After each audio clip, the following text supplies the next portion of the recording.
todos para mais um domingo de luz e de aprendizagem. Vamos dar os nossos recadinhos aqui, semanais, para informá-los. Ontem foram entregues 85 cestas básicas. Foi uma alegria muito grande, né, de mais um mês conseguir entregar. Consequentemente, nossos estoques, o estoque está zerado. Então, quem puder continuar colaborando com 1 quilinho de alimento ajuda bastante. Tá bom? Bom, como vocês sabem, a casa tem palestra todos os dias. Os horários estão lá no mural. Temos os trabalhos de sexta-feira para os dependentes químicos e os familiares. De sábado também tem a entrega de lanches para os moradores de ruas aqui na região de Santana. Quem quiser participar, é a partir das 16h30. Continuamos aí com a venda do livro da coleção Mirabelli, 1 e 2, está à disposição na livraria. E acho que são só esses recadinhos. E quem pegou a cesta barra, os papeizinhos da cesta de Natal das crianças, quem puder entregar, que a semana que vem eles vão começar a fazer a montagem das cestas para entregar, tá bom? Então, quem estiver para entregar ainda, por favor, traga até semana que vem. Então tá bom, gente, os recados são esses. Vamos serenar os nossos corações, elevar os nossos pensamentos ao mais alto e vamos junto com Deus, nosso Pai, agradecer essa oportunidade bendita de estarmos aqui mais um domingo, Pai, unidos com todos esses amigos maravilhosos, para desfrutarmos de mais uma manhã de aprendizado, de mais uma manhã de confraternização, onde podemos dividir as nossas alegrias, as nossas emoções, com todos que estão aqui presentes. E podemos também, Pai, ao entrarmos nessa casa, sermos recepcionados com essa energia preparada pelos irmãos que incansavelmente estão aqui diuturnamente cuidando deste lar, para que sempre que adentramos esta casa recebamos essas energias maravilhosas que refazem que refazem as nossas necessidades, que nos dão força e que nos motivam para mais uma semana de vida. E assim, felizes e agradecidos, te damos graças a Deus, Pai, e pedimos, sê conosco, hoje e sempre, graças a Deus. Bom, o nosso palestrante está um pouquinho atrasado, ele mandou uma mensagem que ele estava na 23 de maio. E aí, o que eu vou fazer aqui? Eu vou começar a ler o texto da palestra de hoje, para a gente ganhar um tempinho até ele chegar. Ele já deve estar chegando aí, acho que mais uns 5, 10 minutos ele já deve estar com a gente. Tá bom? Então, o tema de hoje é Sabedoria do Bem Viver. É um texto que foi tirado do livro Pensamentos que Ajudam, José Carlos de Luca. Quando a situação for boa, desfrute-a. Quando a situação for ruim, transforme-a. Quando a situação não puder ser transformada, transforme-se. Victor Frankl.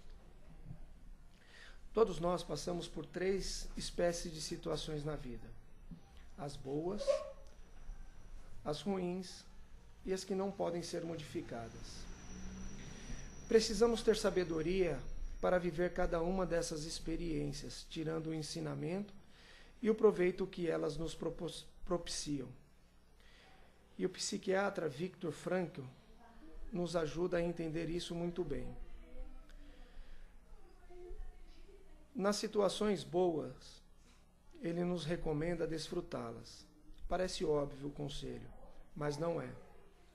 Nem sempre damos conta de que estamos passando por um momento bom na vida, porque invariavelmente não costumamos perceber as pequenas felicidades que nos visitam todos os dias. No dizer de Leila Ferreira, livro Felicidade Menos, por favor, na vida real, o que existe é uma felicidade homeopática, distribuída em conta-gotas. Um pôr do sol aqui, um beijo ali, uma xícara de café recém-coado. Um livro que a gente não consegue fechar, um homem que nos faz sonhar, uma amiga que nos faz sorrir. Desatentos para essas pequenas felicidades, ficamos à espera daquela felicidade superlativa, apoteótica, típica dos contos de fadas, e nos julgamos infelizes enquanto esses grandes acontecimentos não aparecem, se é que virão algum dia. Estejamos atentos aos bons momentos da nossa existência. Sabemos que, quase sempre, eles estão disfarçados nas pequenas coisas do cotidiano e, muitas vezes, entremeados com outros momentos desagradáveis. No meio de uma tempestade de problemas, você pode fazer uma pausa para tomar um café, conversar com um amigo, lembrar-se das coisas que vão bem na sua vida. Saber que tem um lar para voltar, uma cama para dormir, alguém para abraçar e uma esperança para viver. Quando a situação for ruim, transforme-a. Eis a proposta de Frank. Nós viemos a este mundo não apenas para desfrutar um paraíso, mas, sobretudo, para construí-lo. Na Terra, temos muitos problemas, pessoais e coletivos, e Deus deu a cada um de nós a missão de construir as soluções para as dificuldades que nos envolvem. As barreiras que surgem em nosso caminho nos estimulam a trabalhar mais, a estudar mais, a ter mais coragem, perseverança, criatividade e determinação. Enfim, nos tornamos pessoas melhores quando transformamos em ponte o que antes era um muro. E a constatação de termos virado a mesa, de termos mudado o placar desfavorável, de termos transformado o obstáculo em trampolim, é uma das sensações mais inebriantes da nossa vida. E quando a situação não puder ser transformada, a sabedoria está em nos transformarmos. Não vamos conseguir mudar uma pessoa, mas podemos mudar o jeito de lidar com ela.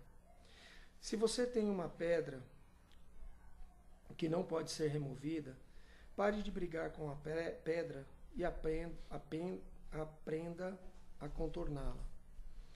Você não pode evitar uma tempestade, mas pode abrir o guarda-chuva. Quando estivermos diante de uma situação intransponível, tenhamos certeza de que Deus está querendo mudar a vida da gente. Gente, eu estou suando aqui porque eu não estava preparado para isso hoje não. Mas, ossos do ofício. Enquanto o Serginho não chega, o Sérgio aqui vai quebrando um galho. O que o texto fala para a gente aqui é muito interessante. E isso mexe muito comigo porque está fazendo parte da transformação da minha vida nesse momento. A gente recebe tantas alegrias no dia a dia, tantas coisas boas, e que a gente deixa passar despercebido. Porque a gente está sempre sonhando com algo maior. A gente está sempre sonhando em fazer algo grandioso. Eu quero ganhar na loteria porque eu vou ajudar muita gente. Eu quero ter uma empresa que vai ser a melhor do mundo. Eu quero ter uma escola que vai ser a melhor escola. Eu quero ser sempre o melhor. Mas existe uma frase da Luísa Trajano, que é a dona da Magazine Luiza, que diz o seguinte: não deixe de sonhar grande, mas o caminho tem que ser de acordo com as suas pernas. Então não basta a gente querer ser o melhor e ser o maior. A gente tem que construir isso no dia a dia. E às vezes as pedras, o que a gente precisa para construir isso, a gente recebe diariamente e a gente vai deixando de lado. Que é o quê? São as pessoas que nos rodeiam, são aquelas pessoas que nos dão força, são aquelas pessoas que acordam com a gente de manhã, mesmo quando a gente está mal-humorado, e dão um sorriso, te falar bom dia. Então são pequenas coisas que a gente passa desapercebido. E a vida, todos os dias, ela nos dá um sinal para onde a gente tem que seguir.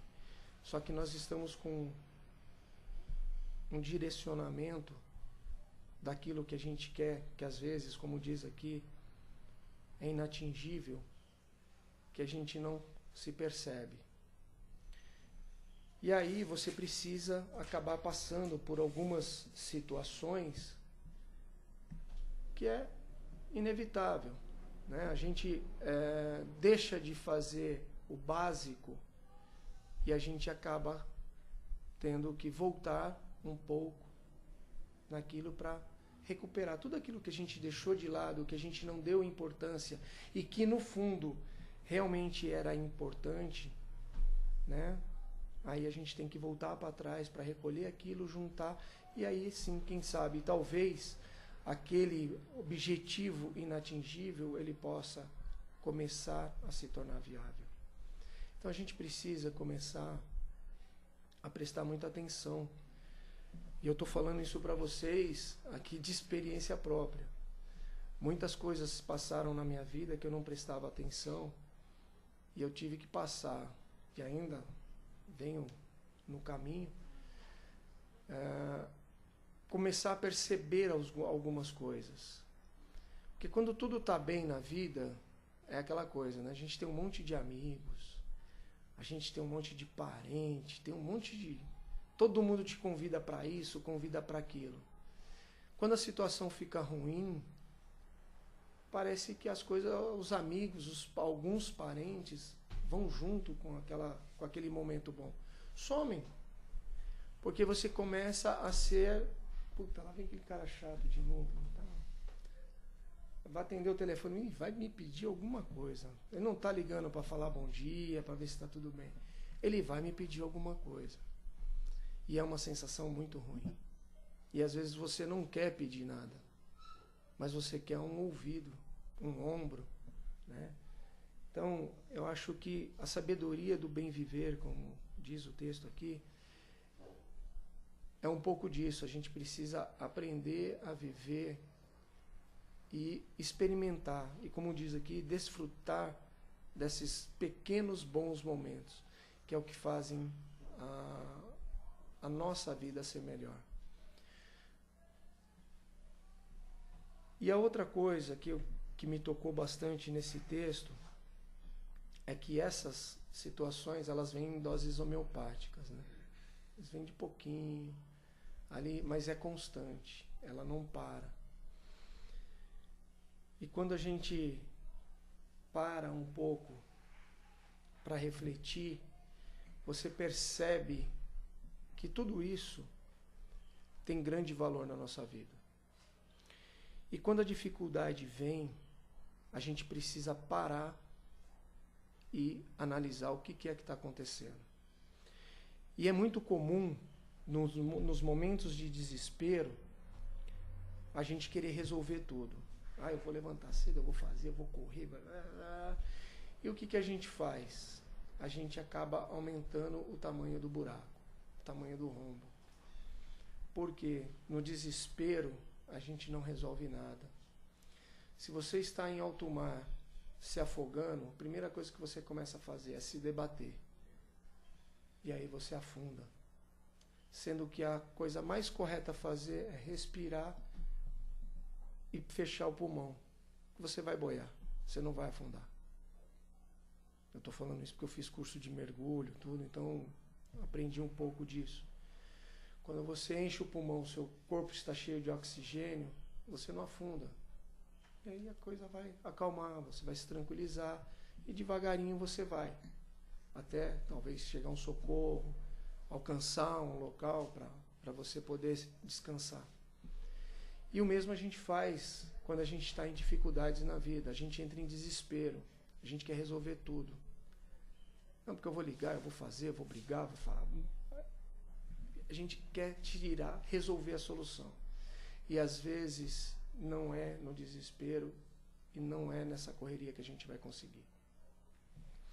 O que a gente vai ter que fazer? Como diz a lição aqui, para. Às vezes aquela ligação que a gente recebe daquele amigo que está numa situação difícil, às vezes é isso que ele quer. Parar e tomar um café, bater um papo, contar uma piada. Quem já participou de alguns grupos, de aquelas dinâmicas de grupo, onde você para as pessoas e dá um exercício para eles fazerem, e você fica do lado de fora olhando. Você está vendo a solução do problema ali e o pessoal batendo cabeça. Não, põe essa peça para lá, põe para cá, empurra para lá, joga aqui, joga ali, e a minha salvação chegou. E aí você vê que a solução é muito mais simples, mas o pessoal no desespero não consegue parar para analisar. Então é isso que a gente precisa fazer. Sair de cena um pouco, sai do seu problema e começa a olhar ele com outros olhos. E vocês vão ver que a solução está muito mais fácil do que vocês imaginam. Obrigado pela paciência. Obrigado por ter chegado.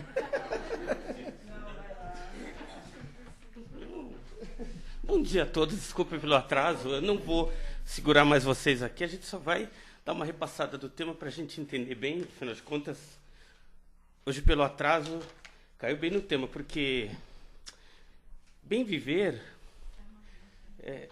a gente tem que aprender a saber isso no dia a dia. E no meio do atraso lá na rua, comecei a me desesperar o horário.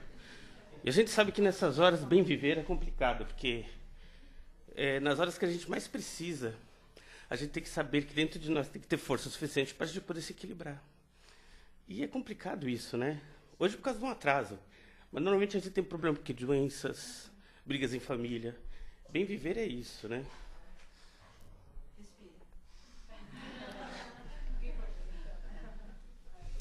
Em resumo, gente, é o seguinte. Vou fazer um resumo geral. Tem uma lenda hindu que diz o seguinte, que existia, e existe na sociedade hoje, vocês vão ver que não é muito diferente, pessoas buscando felicidade. E aí um sábio, ele estava analisando a sociedade hindu. As pessoas com muito dinheiro não conseguiam ser felizes porque buscavam mais dinheiro. E as pessoas sem dinheiro não eram felizes porque buscavam ganhar dinheiro. Porque achavam que tendo dinheiro seriam felizes. E aí uma dicotomia, não é? Porque quem tinha dinheiro buscava mais dinheiro porque queria ser mais feliz. Não conseguiu.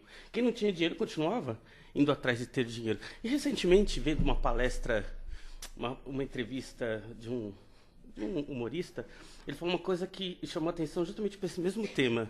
Ele disse que na Europa, como tem serviços públicos que atendem a população, escola e serviços básicos, se você chegar para um europeu e falar, você quer ser rico? Dificilmente ele vai falar sim. O europeu não pensa em ser rico porque ele já tem aquele serviço básico sendo atendido no dia a dia. Ele fala, no Brasil, a gente quer ser rico porque a gente quer pelo menos pagar as coisas. Então essa busca desesperada por essa felicidade brasileira, por ganhar tanto dinheiro, é porque a gente quer ter os serviços básicos sendo atendidos. A gente quer uma boa escola para o filho, quer pagar as nossas contas. Então o desespero está em a gente ter o básico e não ter o supérfluo. Então, basicamente, a gente vai entender que buscar a felicidade, ela não está muito focada no que a gente está vivendo hoje, e sim no ambiente interno. O caminho para a felicidade, basicamente, é o caminho da iluminação. A gente, dentro da doutrina espírita, a gente vai entender que estuda a doutrina espírita para poder ter o caminho, para poder se iluminar. E é gozado, né? Porque a gente fala, a gente está no caminho da espiritualidade.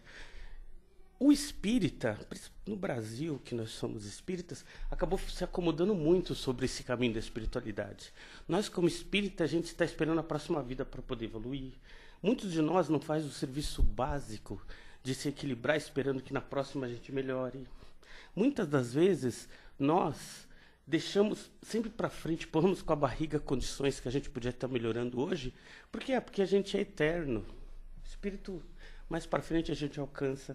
E a gente se esquece que iluminação, desenvolvimento espiritual é para hoje. não é para amanhã. A gente vê casos, se a gente for ver dentro da Igreja Católica mesmo, a gente vai ver os famosos santos que se iluminaram naquela encarnação, naquele período. Santo Agostinho, São Luís, né? A gente vê São Espiridião. São pessoas que, dentro daquela convicção deles, se iluminaram naquele período. E olha, quem conhece a história de Santo Agostinho vai saber que ele não foi santo. Até os 30 anos, demais. E se iluminou. Mesmo naquela encarnação, se iluminou. Então a gente percebe que a iluminação não é um caminho para outras vidas, a iluminação é um caminho para hoje. Se iluminar é um processo imediato. Existem algumas coisas que a gente precisa entender. Então a gente tem que ver que se iluminar, a gente fala muito em evolução espiritual. A gente precisava parar com isso, né? Porque eu vou evoluir espiritualmente se eu... Vamos esquecer tudo isso. Iluminação é um processo diário. A gente tem que buscar isso nesta vida, nessa encarnação. Não esperar que a próxima nos dê condições. Porque a gente, como espírito, a gente está aqui para crescer. E por que a gente não aproveitou aqui agora para fazer isso? A felicidade e o equilíbrio está dentro dessas possibilidades. Existe um padre, inclusive, católico, que escreveu um livro interessante, O Caminho Espiritual, Santo Inácio de Loyola. Ele escreveu um livro fino sobre o caminho da espiritualidade. É interessante, o livro é vendido por aí, mas Santo Inácio de Loyola, ele se iluminou. Ele foi lá no convento, começava a orar, e é interessante porque a pessoa que se ilumina, ele gera em si uma aura tão grande que atinge as pessoas em volta. Quem foi visitar o Chico deve ter percebido isso quando estava próximo do Chico. A aura dele envolvia todo mundo que estava em volta, a gente até mudava. Quem teve a sorte de vê-lo em vida percebia isso. E o que acontece com essas pessoas que se iluminam?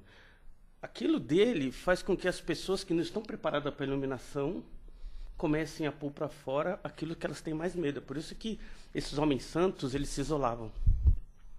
Porque quando eles estavam próximos de pessoas não tão equilibradas como a maioria de nós, aquela iluminação deles nos atingia a tal ponto que aquilo que a gente mais tinha medo começava a se materializar na nossa frente. Então a gente vai ver que muitos desses homens, eles saíam da vida pública, ficavam longe das pessoas, falavam, mas porque a própria presença dele alterava o mecanismo espiritual das pessoas em volta. Na Índia, a mesma coisa. A gente vai ver que os yogis que buscavam a iluminação, eles chegavam a tal ponto de se iluminar que eles não conseguiam mais conviver perto das pessoas. Por quê? Porque dentro da sua condição espiritual, ela tirava das pessoas aquilo que elas tinham. O problema é que nem todos nós temos coisas boas para pôr para fora. A gente vai ver esses relatos, mesmo na Igreja Católica, a gente vai ver muitos relatos de santos que eram tentados. Apareciam monstros, apareciam mulheres, apareciam várias coisas para tentar. Esta tentação, que a igreja relata como demônios, nada mais eram do que as nossas tentações interiores que vinham para fora. Quando a gente está se espiritualizando, essas tentações vêm para fora e se materializam. O próprio Chico relata casos em que um espírito se apresentava como o próprio demônio para ele. Tentações interiores que se apresentavam para ele para tentá-lo ou modificar a nossa atitude. E a gente vai ver que, não só na Igreja Católica, na doutrina espírita, no Oriente, a iluminação é a mesma. A pessoa, no processo de iluminação, ela consegue fazer isso. Vamos ver o caso de Buda? Buda não nasceu santo, ele se santificou em vida. As pessoas vão no caminho de Buda achando que ele é uma pessoa que veio diferenciada. Mas ele, no próprio caminho do budismo, a gente vai ver que eles ensinam que você está nessa encarnação, nesta vida, e aqui e agora você vai se iluminar. Esse é o ponto principal. A iluminação não vai acontecer de acordo com várias vidas, e é interessante que a gente vai ver um relato desse no Evangelho segundo o Espiritismo. São Luís, ele diz o seguinte, já está no período em que o espírito, Evangelho segundo o Espiritismo, o espírito não precisa mais passar pela experiência do sofrimento, basta observar o sofrimento para aprender com ele, e aí crescer. O que São Luís diz aí nesse ponto? Que não é necessário a gente sofrer mais, a gente não precisa mais ficar sofrendo, a gente está na hora da gente superar o sofrimento e crescer. Então, dentro da doutrina espírita, a gente vê isso. Esses relatos todos mostram que que a gente não está fazendo a coisa certa ainda. Por que é que, mesmo, vamos falar da doutrina espírita, por que é que na doutrina espírita, por mais que as pessoas estudem por tantos anos, e a gente vê pessoas com 10, 20, 30 anos conhecendo a doutrina espírita, tem tantos problemas pessoais internos ainda, medos interiores que rasgam a vida da pessoa. Por quê? Porque ainda está faltando algo mais. A pessoa precisa buscar essa iluminação. Só o conhecimento intelectual não está ajudando. A doutrina espírita ajuda a entender o intelecto? Sim. A gente pensa melhor, age melhor. A gente raciocinando, a gente melhora muito a nossa vida. Mas o emocional, onde é que está? Quem de nós está usando isso para a transformação emocional? Para transformar, para trabalhar isso de forma melhor? Esse é o ponto. E aí a gente vai ver que existe coisas que a gente precisa começar a mudar. Alma. Kardec fala, espírito nada mais é do que a alma desencarnada. Essa alma, ela tem uma característica. Essa característica, ela vai mudar de acordo com a nossa vivência na Terra. Essa iluminação que a gente fala, ela só se altera quando nós começamos a mudar o nosso processo interior. Por exemplo, a gente tem que começar a se conhecer. Autoconhecimento é importante. A gente é uma pessoa positiva ou negativa? A gente sorri para as pessoas ou é amargo? Nossos aspectos interiores, como é que são trabalhados? A gente se observa, a gente se olha ou a gente só faz a vontade do outro? O autoconhecimento leva em conta como os outros nos veem, como nós nos vemos em relação aos outros. Se observar. Muito importante isso. Porque se a gente não se conhece, a gente é fruto da observação alheia. Então a gente faz a vontade dos outros. Autoconhecimento é muito importante, porque quando alguém fala uma crítica para nós, essa crítica só tem valor porque a gente se conhece o suficiente para saber que aquilo é importante para a gente conhecer, mas tem um limite. Quando a gente não se conhece, toda crítica é negativa, porque alguém está falando mal da gente, ou alguém está falando algo que eu não concordo. Falta de autoconhecimento. Quando a gente se conhece, não importa o que falam da gente, a gente se conhece o suficiente para saber se aquilo vai servir ou não para a gente. Então, esse é um dos primeiros aspectos. E é por isso que Sócrates falava, conhece-te a ti mesmo. O primeiro caminho da iluminação, conhecer a si mesmo.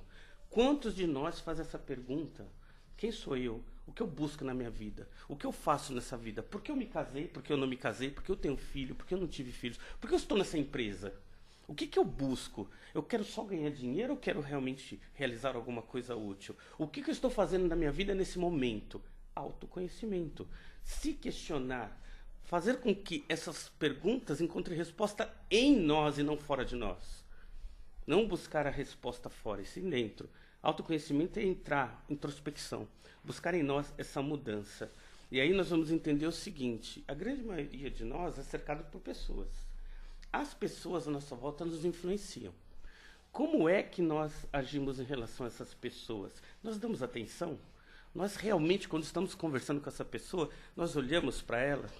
Ou simplesmente entra por ouvido que ela fala e sai por outro? Nós realmente temos uma atitude de participação com as pessoas que estão à nossa volta? E isso a gente chama de mente negativa. O que é mente negativa? O primeiro aspecto é quando a gente tem o nosso próprio ponto de vista e a gente quer suplantar o ponto de vista do outro. Eu sou sempre certo. Sabe aquele cara que sempre é o dono do sim no final? Eu falo sim e não aceito não. A gente percebe uma pessoa que tem mente negativa muito fácil. Você está conversando com a pessoa, ela altera a voz para mais alto, porque ela quer se fazer ouvir. A pessoa altera a voz e fala um pouco mais alto do que a gente numa discussão.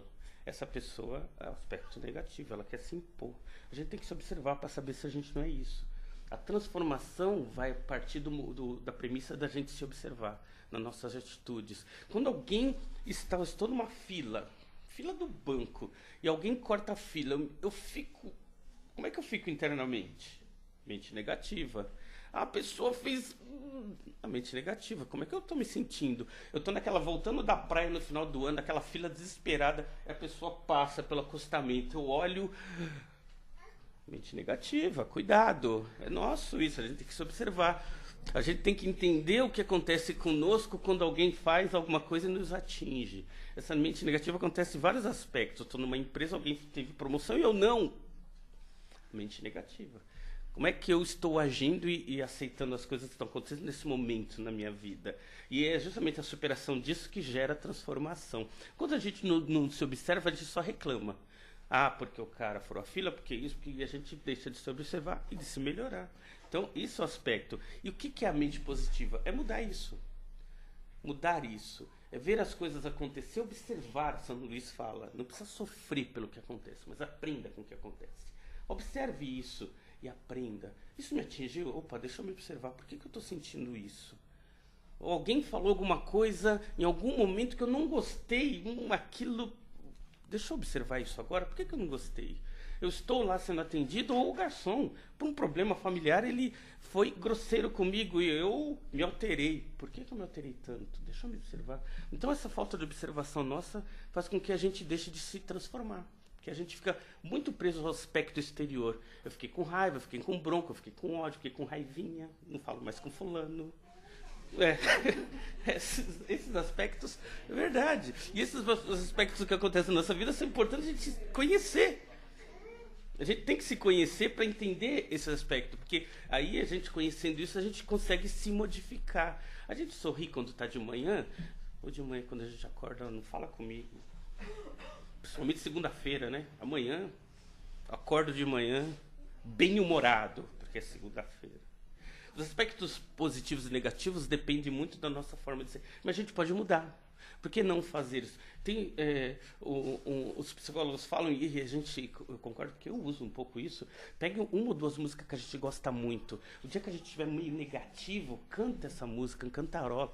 Porque a música altera os neurônios e altera a nossa vida. Não coloque muitas. Pega aquelas músicas que você mais gosta. Aquela que você mais gosta. E sempre guarda ela no teu arsenal. Porque toda vez que você estiver saindo do sério, ficando com bronca, cantarola mentalmente. A respiração baixa e a gente consegue voltar ao normal. Isso é equilíbrio. E a gente começa a se equilibrar mais. Por quê? Porque a gente tem que sair da mente negativa indo para a mente positiva. A mente positiva é ter aspecto positivo das pessoas, não importa o que elas façam, e das coisas, não importa o que aconteça. Isso é mente positiva. Isso é evoluir. Agora, enquanto a gente está com aspecto negativo, o que acontece? Alguém faz alguma coisa, eu não gostei. Ou faz alguma coisa, não tem nada, mas eu ainda continuo gostando. Então, esse aspecto negativo não altera a nossa vida. A gente continua reclamando. É o reclamão. Vocês nunca encontraram com a pessoa, como é que você está? Ah, vou te contar. Olha, na minha empresa está isso, minha esposa está assim, meu filho está insuportável. Aspecto negativo, a pessoa só consegue ver o negativo da vida. Então, partir para o aspecto positivo é poder aprender com essas coisas e conosco mesmo. E aí entra aquele outro aspecto. A doutrina espírita não fala muito disso. A Joana de Gênesis, ela comenta. Ela fala que quando a pessoa está no aspecto de equilíbrio, ela consegue até meditar. Meditar é começar a conhecer a si próprio de forma mais profunda. A gente devia procurar isso. 5 minutos na hora do banho, antes de levantar, antes do sono, fechar o olho e começar a não pensar. Não existe não pensar, não é? Ninguém consegue parar de pensar. Mas meditar é realmente começar a só respirar e sentir o ambiente em si próprio.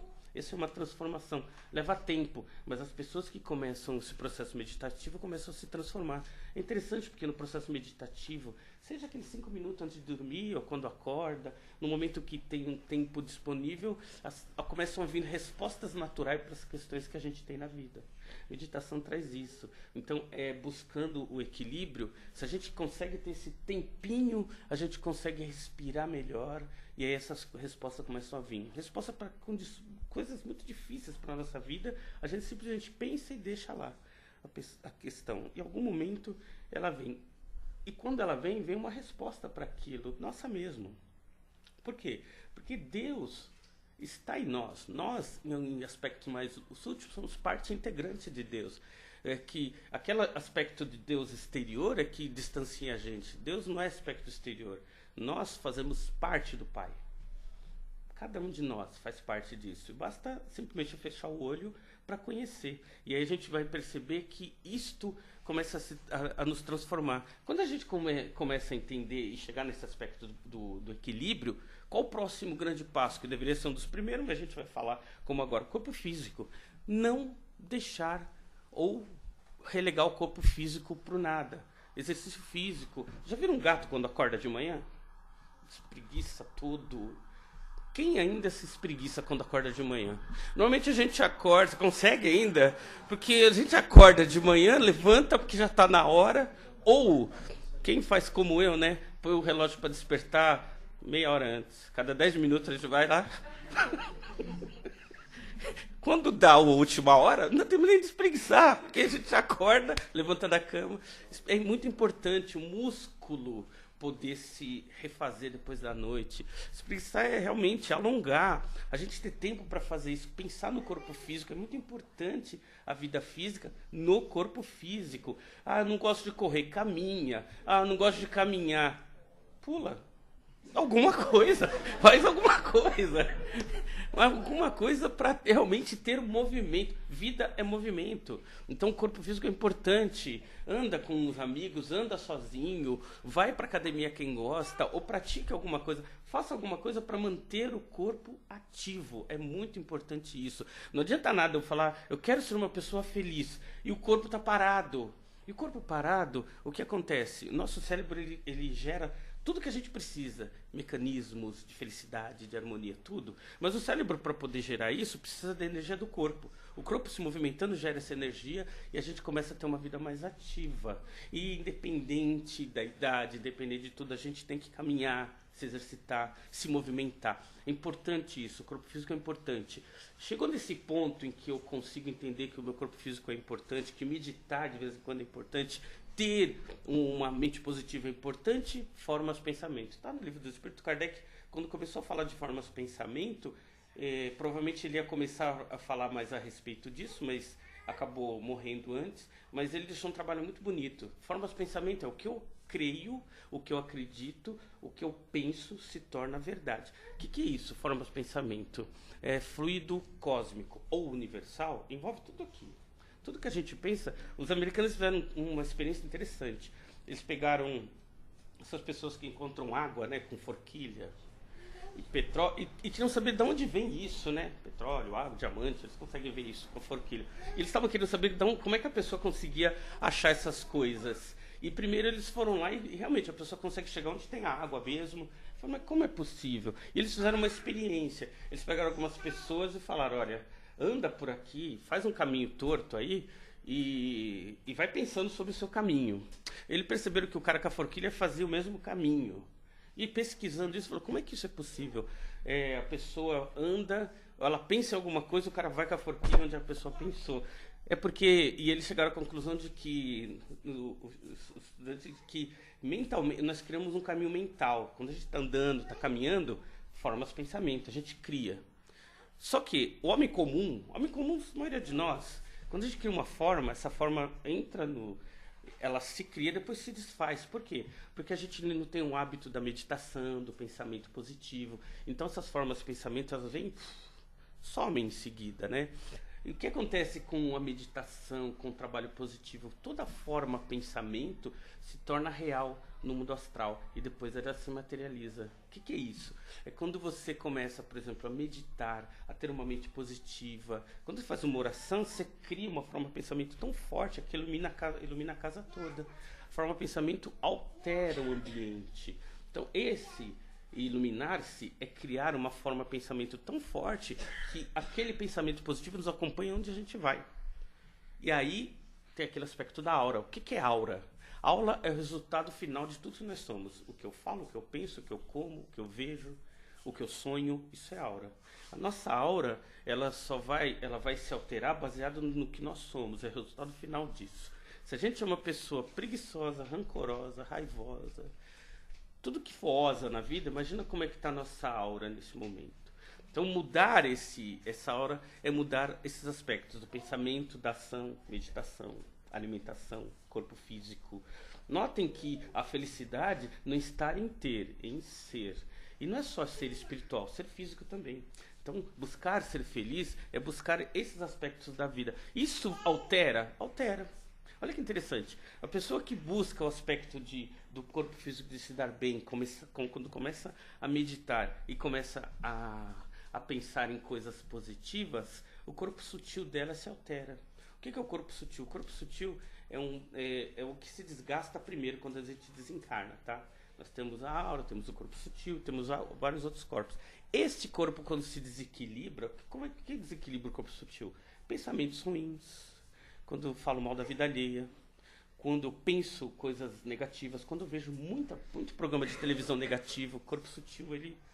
E o que acontece com o corpo sutil? Ele tem ligação com o físico. Quando ele se depaupera, o corpo físico fica doente. Quando a gente busca o equilíbrio, o corpo sutil fica tão bem que a gente para de ficar doente. Olha que beleza. Uma pessoa equilibrada dificilmente fica doente, porque o corpo sutil dela está equilibrado. Isso torna uma pessoa mais feliz. Então vamos entendendo que ser feliz, se iluminar, não precisa de coisas tão mirabolantes. Basta a gente fazer a nossa parte no mundo. Viver bem, pensar em coisas boas, se alimentar bem, ter uma atividade física, começar a ter pensamentos bons. Isso altera a todos nós de forma geral. Tem pessoas que vão além.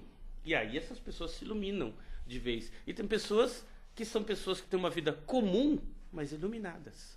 Esse é o grande ponto. Se iluminar, então, não é uma busca utópica. É uma busca de transformações do dia a dia.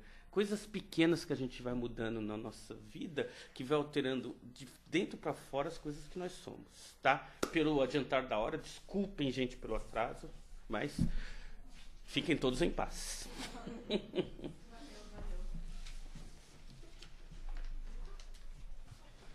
Serginho, tem uma frase da internet aqui, que diz assim: a gente sofre muito pelo pouco que tem e se alegra pouco pelo muito que tem. Isso, essa frase tem fundamento, né? A gente não observa as coisas boas que a gente tem. Basicamente, a gente deveria agradecer para cada coisa que a gente tem na vida. Agradecer pelos pais, pela mãe, pelos avós, pelos amigos, por tudo que nós temos. Acho que o Mahatma Gandhi ele fala que o grande problema do ser humano é que ele não agradece as coisas que tem, e essas coisas não geram vitalidade para ele, porque ele nem sabe que tem. Porque quando a gente não agradece, a gente não sabe que tem essas coisas. Quando você começa a agradecer, você percebe que tem. E quando você percebe que tem, aquilo te vitaliza. E é realmente isso. Alguém quer fazer uma pergunta? Dá tempo só para uma só, gente. Então, muito paz a todos. Tá ligado? Obrigada. Vai, eu sei. Não, deixa ele.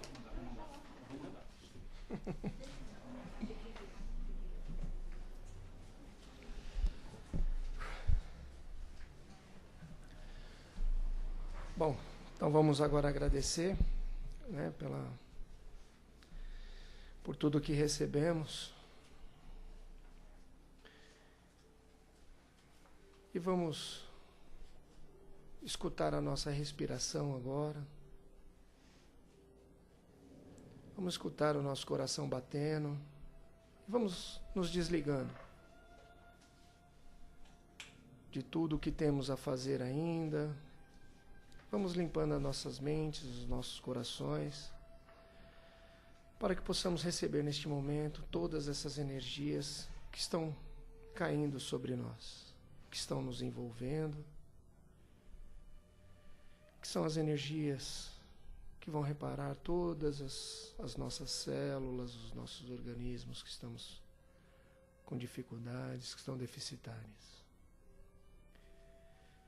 E aproveitando esse momento, vamos enchendo o nosso coração com muito amor e vamos radiar muita luz para todos esses irmãos que se encontram nas ruas, dormindo em barracas, papelotes, embaixo de marquises, por todas as criancinhas abandonadas nos abrigos, nos orfanatos, pelos velhinhos nos asilos, por todos aqueles irmãos que se encontram num leito de dor, seja por uma doença física ou uma doença espiritual.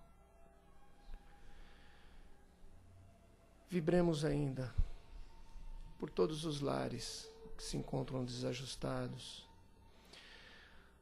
por todos esses jovens envolvidos em todos os tipos de vícios. Vibremos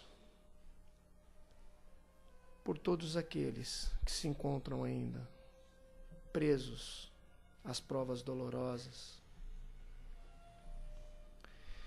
E neste momento, vamos visitar o nosso lar, com toda essa equipe maravilhosa aqui presente, e vamos levar luz para o nosso lugar, onde é o nosso porto seguro, que é o nosso lar.